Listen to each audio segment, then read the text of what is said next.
математика сабағының 89-сына келдік балалар. Менімен бірге соңына дейін болыңдар, керемет және қызықты есептер шығарамыз. Тоқта. Ендеше есептер шығарып көрейік. Жарай ма? 100-ден 50-ді азайтсақ қанша болады? 50 болады. Бағдаршамның барлығын есептеген сайын біз бағдаршамға жасыл түс жағамыз. Дұрыс шығарған сайын. Егер біз жасыл түсті шеше алсақ, әрі қарай сабағымызды бастаймыз, балалар? Кеттік. 7-ден 40-ды азайтсақ қанша? 30. Жарайсыңдар балалар. Есептің шешуін таптық. Ендеше сабағымызды бастайық. Теңдік және теңсіздік. Жаңаны оқып үйрену. Бүгін балалар біз сан мен өрнекті, екі өрнекті салыстыруды үйренесіңдер. Ендеше суреттер мен оларға берілген жазбаларға қара. Балалар, бұл теңдік деген тең, мына жерде 1, 2, 3 көйлек бар. Екінші тұста да 1, 2, 3 көйлек бар. Бұл тең. Және оны былай да шығаруға болады. 2 көк көйлек және 1 сары көйлек. Ал екіншісінде 1 көк көйлек, 2 сары көйлек, бірақ көйлектің барлық саны 3 болғандықтан ол тең болады. Ал теңсіздік қалай? Теңсіздік деп отырғанымыз бірінші жағынан немесе бірінші бөліктен екінші саны көп болады. Мысалы, мына жерде 1, 2, 3 көйлек болса, ал жігіттерге арналған шапандар 1, 2, 3, 4, 5, 6 болып тұр. Бұл теңсіздік, яғни 6 көп пе, 3 көп пе? 6 көп болады. Сондықтан бұл теңсіздік болады. Оны былай да шығаруға болады. 2 көк көйлек және 1 сары көйлек плюс деп қосу және 3 күлгін түсті және 3 көк түсті шапандар деп бөлуімізге болады. Яғни қарап алыңдар, бұл теңсіздік белгісі, мынау теңдік белгісі. Ендеше есіңде сақта. Сандарды салыстыру үшін олардың санды кесіндідегі орындарын салыстыру қажет. Оң жаққа қарай орналасқан сан міндетті түрде үлкен болады. Мысалы, балалар 1 кездесетін болса, 10 кездесетін болса, қайсысы үлкен болады? Оң жаққа қарай 10 үлкен болады. Бірден көз алдарыңа осы сандарды орналасқан ретін елестетіңдер. Сол кезде оң жаққа қарай орналасқан сан міндетті түрде үлкен болады. Және екінші ереже, 2 өрнекті салыстыру үшін олардың мәнін табасыңдар. Шыққан сандарды салыстырасыңдар. Жаңағы көйлектердегідей үйреттім. Келесі, ұлттық киімдерді сана. Сурет бойынша теңдіктер мен теңсіздіктер құр. Балалар, қараңдар, мына жерде 2, тағы 2 тұр. Онда бұл жерде қанша болады? Мысалы, ойластырып көрейік. Ойымыздан құрастырайық. Біз көйлектерге қарамай өткен сендер сабақта міндетті түрде қарайсыңдар.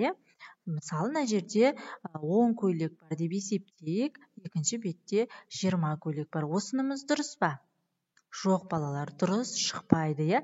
Себебі 20-ға қарау керек. Бұл да теңсіздік болып саналады. Екіншіде қараңдар, 5 8 үлкен ба, 5 үлкен ба? Оң жағында қайсысы тұрады? 8 үлкен болады. Үшінші тең болу үшін, мысалы, 10 болады. Одан кейін 5. Неге мен мына түсті қызыл қылдым? Себебі 10 қате болғандықтан. Балалар, қателік жұмыс жасамаңдар. Енді қараңдар, былай есептеп көрейік. 5 қосу 7. Егер 5-ке 7-ні қоссаңдар қанша болады, балалар? 12 болады.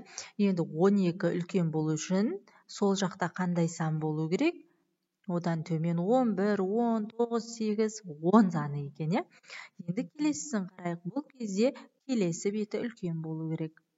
5 қосу 10, 15 болады. Енді 15-тен үлкен сан қандай? 20, мысалы. 5 қосу 15, 20 болады.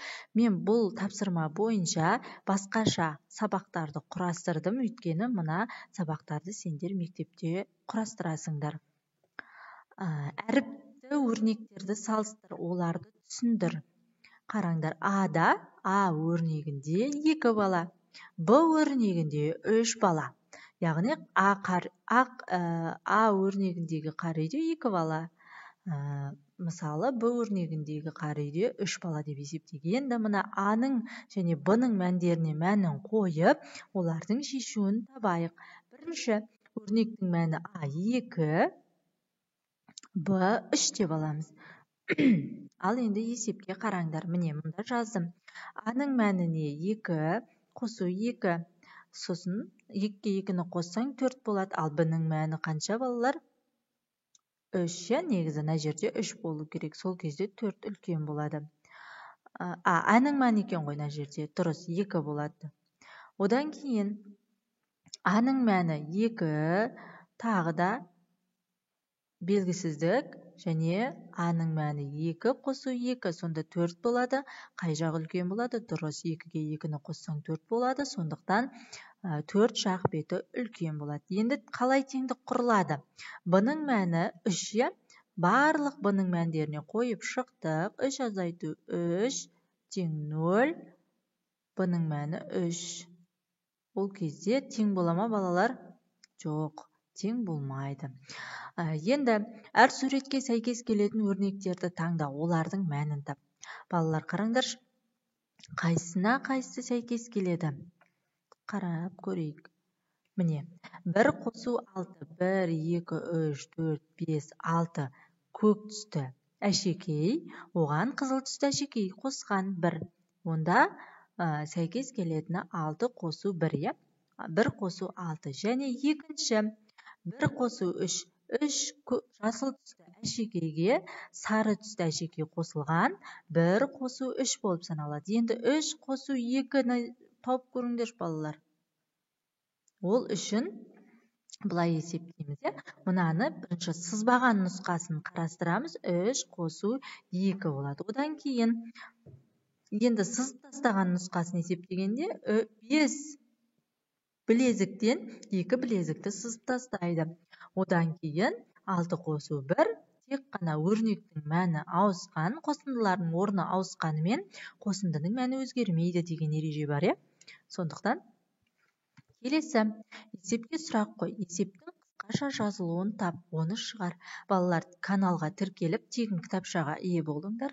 Менің есептер жинағы аталатын тегін кітапшам бар. Мен сендерге міндетті түрде жіберетін боламын.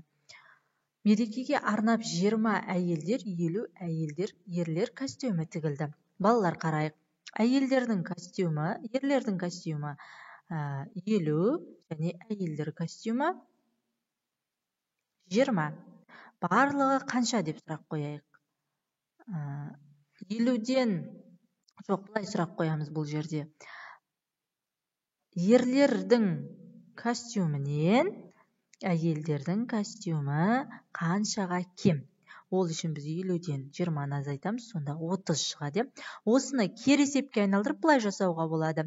Мерекеге арналған әйелдердің 20 көйлегінен ерлердің 50 костюмі қаншасы артық болады деп. Сол кезде 30 шығады. Әйелдер, ерлер. Енді осы кезде әйелдер 20, ерлер 50, барлығы қанша болады? 70 болады. Мына сандарды есепте. Балалар, есепті шығарған сайын адамның жүйріктік қабілеті арта түседі. Ендеше 20 қосу 30 қосу 10 тең 60 болады. 60 азайту 10 және 20-ны азайтқанда ол қанша шығады? 20 шығады. Міне, мұнда да мәні бар. 50 азайту 10, одан 10-ды азайтсаң қанша? 30 шығады. 50-ге 30-ды қоссаң 80, 80-ге 10-ды қоссаң 90 шығады. Жарайсыңдар балалар. Балалар, мына есепті шығарып көріңдерші. 3 балапан және 2 балапан. Жауабы неше болады? 5 балапан болады. Сау